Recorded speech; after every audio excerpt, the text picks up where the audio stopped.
Alright, welcome to Turbo Buicks 101.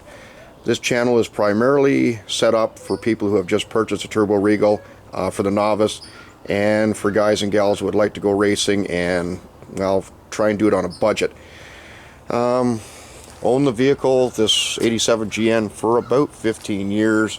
The first 10 years was 50-50 split between racing and doing the car show circuit, stuff like that.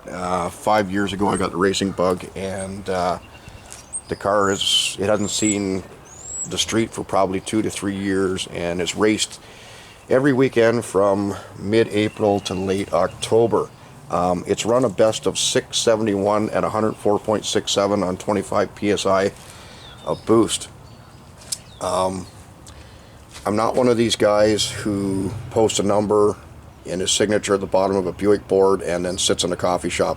Like I said, this car is raced every weekend, mid-April to late October, and I run it anywhere from 6.9 to about 7.2 in the eighth, between about 100 to 102 mile an hour. Contrary to popular belief, you don't need a stroker motor or a roller motor to accomplish this.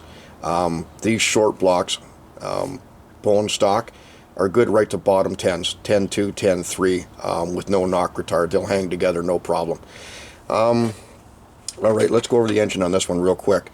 This is the original numbers matching 231. It still retains a standard bore. It had a set of rings and bearings to freshen it up. Like I said, it's the original standard bore, stock pistons, stock rods, stock crank, stock flywheel, stock timing chain, and gears. It has an aftermarket 212 comp cams, flat tappet cam in it with a set of new old stock lifters. The heads are 8445s. Porting and polishing was handled by JB Racing out of Montreal, Quebec, with larger valves. Joe's been at this for probably 20-25 years. He has a flow bench. He knows how to drag horsepower out of these heads. The turbo is a high flow CEA 6262.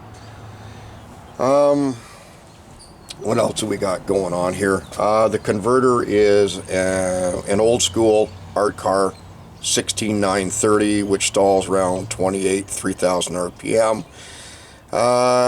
The car still retains a 200 transmission, which has had, to be completely honest, a boatload of money thrown at it to keep it alive. The 342 rear gears are still in the car.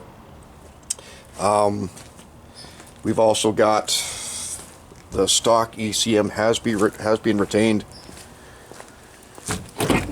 with a turbo tweak chip.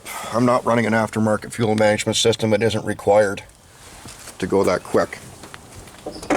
Again, contrary to popular belief.